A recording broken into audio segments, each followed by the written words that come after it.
Selamat siang dan salam sejahtera untuk kita semua. Yang terhormat dosen pembimbing dan dosen pengulas Ibu Fitriani Silalahi dan Bapak Hadi Saragi yang telah berkenan untuk menonton video seminar hasil ini.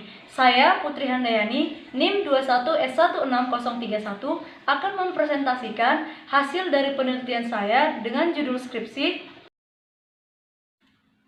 Pemodelan budidaya perikanan berkelanjutan di kawasan Danau Toba menggunakan pemodelan dinamika sistem atau sistem dynamic, studi kasus budidaya perikanan dalam keramba jaring apung. Beberapa hal yang akan dibahas dalam seminar hasil kali ini adalah latar belakang, tujuan, batasan masalah, metodologi penelitian, serta hasil dan pembahasan. Indonesia merupakan negara dengan kekayaan lautan yang luar biasa. Hal ini berdampak besar terhadap potensi perikanan nasional. Aktivitas perikanan nasional terbagi atas perikanan tangkap dan budidaya perikanan.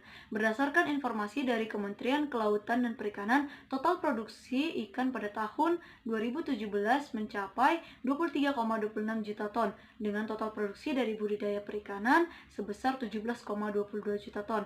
Hal ini memprediksi bahwa sektor dari budidaya perikanan dapat menggantikan sektor perikanan tangkap dalam proses pemenuhan kebutuhan perikanan nasional. Danau Toba merupakan salah satu danau terbesar di Indonesia yang dikelilingi oleh 7 kabupaten, salah satunya adalah Kabupaten Toba Samosir. Lingkungan perairan Danau Toba dimanfaatkan pula untuk kegiatan budidaya perikanan, di mana kegiatan budidaya perikanan ini telah banyak membantu perekonomian masyarakat. Jenis dari budidaya perikanan yang diminati masyarakat adalah budidaya ikan dalam keramba jaring apung. Semakin tingginya minat masyarakat terhadap budidaya ikan dalam keramba jaring apung, maka akan semakin menambah jumlah unit yang terdapat di perairan Danau Toba. Hal ini menimbulkan isu bahwa jumlah dari keramba jaring apung yang terus bertambah akan berdampak negatif terhadap fungsi perairan. Nah, untuk itu dilakukan penelitian apakah penerapan kaidah keberlanjutan pada kegiatan budidaya ikan dalam keramba jaring apung telah diterapkan melalui pemodelan keberlanjutan budidaya ikan dalam KJA dengan sistem dynamic. Terdapat 4 tujuan yang ingin dicapai pada penelitian ini. Yang pertama yaitu identifikasi variabel yang berpengaruh terhadap pengembangan budidaya perikanan di kawasan Danau Toba. Yang kedua, merancang model causal loop diagram untuk budidaya perikanan berkelanjutan di kawasan Danau Toba. Yang ketiga, memodelkan sistem budidaya perikanan berkelanjutan di kawasan Danau Toba dalam simulasi stock and flow diagram, serta memberikan masukan bagi penentu kebijakan melalui penentuan skenario yang tepat. Batasan masalah dilakukan terhadap objek penelitian dan waktu simulasi, di mana objek penelitian adalah aktivitas kegiatan budidaya perikanan dalam keramba jaring apung di kawasan Danau Toba, dan waktu simulasi dilakukan dalam jangka waktu 25 tahun dari tahun 2019 sampai dengan tahun 2044. Penelitian diawali dengan kerangka berpikir. Pada kerangka berpikir akan dilakukan identifikasi masalah, penentuan rumusan, tujuan, dan ruang lingkup penelitian, melakukan studi literatur dan studi lapangan untuk mendapatkan variabel untuk kemudian dimodelkan pada causal loop diagram dan dikembangkan dalam pemodelan stock and flow diagram. Yang berikutnya menjalankan model simulasi untuk mendapatkan skenario kebijakan serta melakukan analisis terhadap hasil model simulasi dan skenario kebijakan yang ditentukan untuk kemudian menarik kesimpulan dan saran. Lokasi dan waktu penelitian. Lokasi penelitian adalah daerah perairan Danau Toba yang dimanfaatkan untuk kegiatan budidaya ikan dalam keramba jaring apung. Karena keterbatasan waktu dan biaya, maka hanya terdapat 2 lokasi yang dikunjungi, yaitu Uluan dan Lumban Minanga, dengan waktu penelitian dimulai dari Januari 2020 hingga Mei 2020. Data yang digunakan adalah data primer, di mana data primer diperoleh dari pengelola KJA, yaitu Bapak Butar-Butar untuk daerah Uluan dan Bapak Kepala Desa untuk daerah Lumban Minanga. Data sekunder diperoleh dari Dinas Pertanian dan Perikanan Kabupaten Toba Samosir, Badan Pusat Statistik dan Bahan Pustaka. Metode pengumpulan data dilakukan yaitu dengan wawancara terhadap pengelola KJA dan pihak pemerintah daerah melalui Dinas Pertanian dan Perikanan serta Dinas Lingkungan Hidup, observasi dengan mengunjungi lokasi KJA, serta studi pustaka berupa pencarian jurnal, skripsi, dan berita yang dapat mendukung penelitian. Metode analisis data dilakukan dengan pemodelan dan simulasi dengan bantuan perangkat lunak Vensim PLEX32. Pada hasil pembahasan yang pertama kali dibahas adalah causal loop diagram, di mana variabel-variabel pada causal loop diagram ini didapatkan berdasarkan hasil wawancara, observasi, dan studi pustaka. Pada causal loop diagram terdapat 3 warna anak panah, yaitu merah untuk menggambarkan keterkaitan terhadap aspek ekonomi, hijau keterkaitan terhadap aspek ekologi, dan biru keterkaitan terhadap aspek sosial. Peningkatan jumlah penduduk Toba Samosir akan menyebabkan peningkatan total kebutuhan ikan, di mana meningkatnya total kebutuhan ikan akan menyebabkan jumlah ikan yang dijual semakin banyak. Meningkatnya jumlah ikan yang dijual maka akan menyebabkan peningkatan pada hasil penjualan. Peningkatan hasil penjualan ini dipengaruhi oleh peningkatan harga jual ikan pula, di mana peningkatan hasil penjualan juga akan menyebabkan meningkatnya keuntungan yang didapatkan.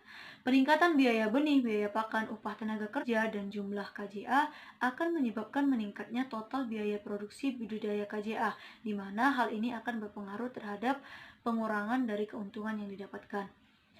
Jumlah penduduk Toba Samosir yang semakin meningkat juga akan menyebabkan peningkatan pada limbah domestik, di mana peningkatan limbah domestik ini akan berpengaruh terhadap penurunan daya dukung perairan Danau Toba. Peningkatan daya dukung perairan Danau Toba akan menyebabkan peningkatan pada total produksi budidaya KJA. Total produksi budidaya KJA yang meningkat juga akan menyebabkan peningkatan terhadap limbah perikanan dari kegiatan budidaya KJA. Peningkatan limbah perikanan budidaya KJA ini akan berpengaruh terhadap penambahan unsur P di perairan Danau Toba yang akan berdampak terhadap penurunan daya dukung perairan Danau Toba. Peningkatan jumlah penduduk Toba Samosir juga akan berpengaruh terhadap peningkatan jumlah petani budidaya KJA, dipengaruhi oleh fraksi dari petani KJA itu sendiri, di mana semakin banyak jumlah petani budidaya KJA juga akan berpengaruh terhadap penambahan jumlah KJA. Penambahan jumlah KJA juga akan berpengaruh terhadap jumlah tenaga kerja yang dibutuhkan. Nah, jumlah KJA juga akan berpengaruh terhadap total produksi budidaya ikan KJA. Peningkatan dari total produksi budidaya ikan pada KJA juga akan berpengaruh terhadap pemenuhan total kebutuhan ikan. Kemudian akan dilakukan pengembangan dari variabel untuk pemodelan stock and flow diagram. Pada pemodelan stock and flow diagram juga dilakukan keterkaitannya terhadap aspek ekonomi, sosial, dan ekologi. Aspek ekonomi dapat dilihat pada stok keuntungan yang dipengaruhi oleh total pendapatan dan total biaya. Aspek sosial dapat dilihat dari variabel banyak pekerja yang dipengaruhi oleh fraksi pekerja dan jumlah KJA. Untuk aspek ekologi dapat dilihat dari variabel DDP. DDP merupakan daya dukung perairan. Daya dukung perairan dapat diartikan sebagai banyaknya biomasa ikan yang dapat dihasilkan oleh kegiatan budidaya ikan dalam keramba jaring apung tanpa meningkatkan kesuburan perairan, di mana variabel DDP ini dipengaruhi oleh variabel TLP dan TAL. TAL adalah total beban fosfor yang diperbolehkan, TLP adalah total beban fosfor yang terlepas di perairan selama kegiatan budidaya. TLP dipengaruhi oleh variabel FCR, di mana FCR adalah konversi pakan. Dipengaruhi oleh variabel PKN, di mana PKN ini merupakan kandungan total fosfor dalam pakan ikan, dan PIK merupakan kandungan total fosfor dalam tubuh ikan. Nah, TAL juga dipengaruhi oleh variabel LVIS, di mana variabel LVIS ini merupakan beban per satuan luas, dan A merupakan luas dari danau.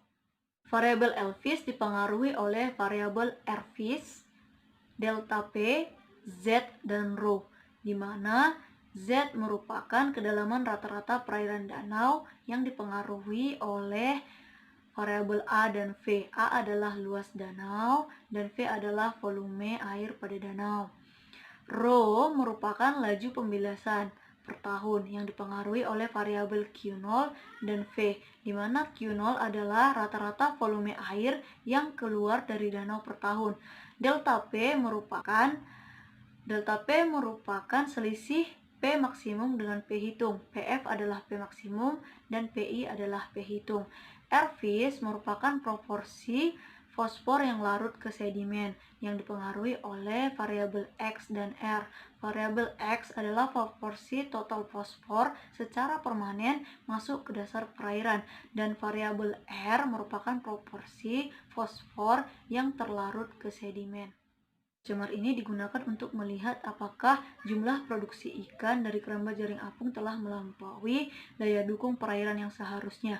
Jika danau tercemar, maka grafik akan menunjukkan atau berada pada angka 1. Jika danau tidak tercemar, maka grafik akan menunjukkan atau berada pada angka 0. Berikut merupakan hasil dari simulasi pemodelan untuk jumlah penduduk. Jumlah penduduk mulai dari awal tahun simulasi hingga akhir tahun simulasi mengalami peningkatan, di mana jumlah penduduk ini dipengaruhi oleh jumlah kelahiran, jumlah kematian, dan net migrasi.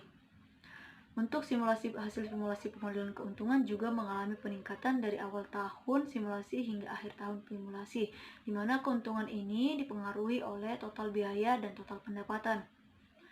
Untuk hasil simulasi pemodelan dari jumlah KJA mengalami fluktuasi atau naik turun dari awal tahun simulasi hingga akhir tahun simulasi. Jumlah KJA ini dipengaruhi oleh jumlah KJA tiap petani dan jumlah petani KJA. Untuk hasil simulasi pemodelan daya dukung perairan juga mengalami fluktuasi atau naik turun dari awal tahun simulasi hingga akhir tahun simulasi, di mana daya dukung perairan ini seperti yang dijelaskan sebelumnya dipengaruhi oleh TAL dan TLP. Untuk simulasi pemodelan danau tercemar dari awal tahun simulasi hingga akhir tahun simulasi berada pada angka 0 yang menyatakan bahwa danau dalam keadaan tidak tercemar. Nah, di mana danau tercemar ini dipengaruhi oleh DDP dan jumlah produksi KJA. Dari hasil simulasi pemodelan sebenarnya dapat diketahui bahwa kegiatan budidaya ikan dalam keramba jaring apung di perairan Danau Toba pada kawasan Kabupaten Toba Samosir sudah menerapkan kaidah keberlanjutan. Namun, terdapat masalah pada hasil simulasi pemodelan untuk stok ikan, di mana pada awal tahun simulasi hingga akhir tahun simulasi, stok ikan mengalami penurunan, di mana stok ikan ini dipengaruhi oleh jumlah kebutuhan ikan dan jumlah produksi ikan. Hal ini menunjukkan bahwa peningkatan jumlah kebutuhan ikan tidak diimbangi dengan jumlah produksi ikan. Untuk itu, dilakukanlah penentuan skenario dengan tujuan untuk meningkatkan jumlah stok ikan dengan tetap memperhatikan daya dukung perairan danau. Terdapat 3 skenario yang dijalankan, yaitu skenario pesimis, moderat, dan optimis. Pada skenario pesimis tidak melakukan intervensi kebijakan atau akan menggambarkan sesuai dengan kondisi yang ada saat ini, di mana jumlah KJA tiap petani itu berada di antara 3-4 unit dan produksi per unit KJA itu yaitu 37,35 ton per tahun.